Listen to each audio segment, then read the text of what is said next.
Hi, boys and girls. Nana Sharon here with Bella and Posey, and Papa is behind the camera. Today I want to read you a story, so let's sit down, fold our hands, and get ready to listen. Today's story is the story of the Prodigal Son, an Alice in Bible Land storybook written by Alice Joyce Davidson, designed by Victoria Marshall. A little girl named Alice went to school with friends each day, and afterwards she had free time to read a bit and play. Alice had a favorite book. The book was filled clear through with exciting Bible stories and lovely pictures, too. One day she chose a story that Jesus told to others. It was called The Prodigal Son, the story of two brothers. She was busy reading, all propped up on her bed, when the airmail bird brought her a note, and this is what it said: "Reading is the magic key to take you where you want to be." The book that Alice held became a great big picture screen, and she walked through it into Bible Land and came upon this scene. She saw a man who had two sons and heard the younger say, "I'd like the wealth now, Father, that you'd give me some day." The father split his property, and then the younger son sold his land and took the wealth and left to have some fun. The young son traveled very far and had fun every day, spending all his money in a careless, foolish way. But the land to which he traveled had a famine everywhere. Food was very hard to find, and there was none to spare. Feeling poor and hungry, he found some work to do.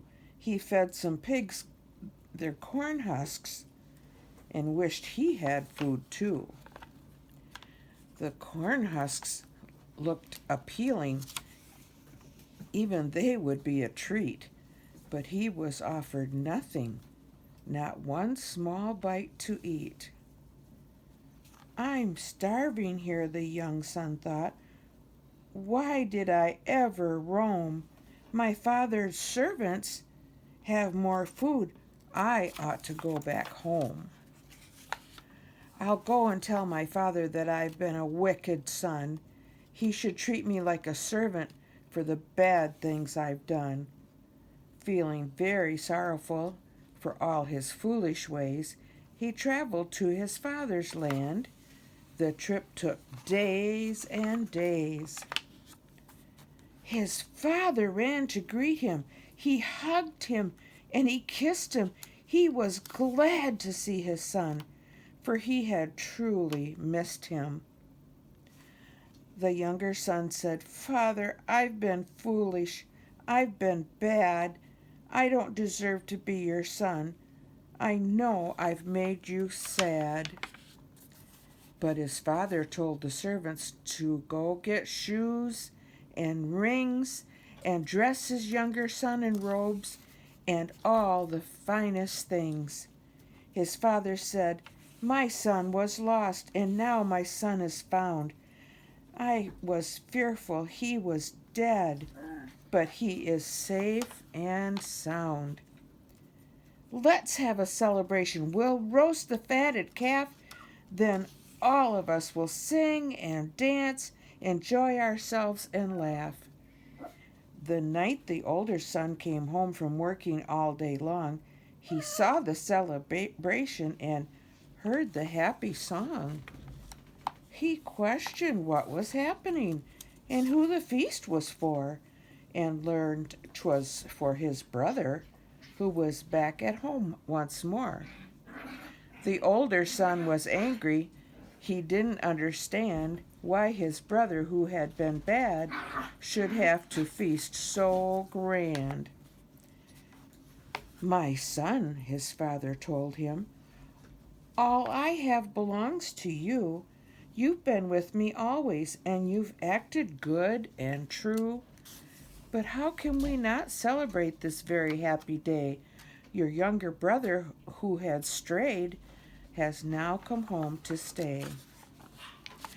I thought my younger son was dead, but he is safe and sound. I was afraid that he was lost, but now he has been found. I am now a happy man. I have 2 sons I love, and for this precious family, I thank my God above. The time had come for Alice to leave that Bible scene. She came back home by walking through her great big picture screen. Then Alice thought, I learned a lot in Bible land today.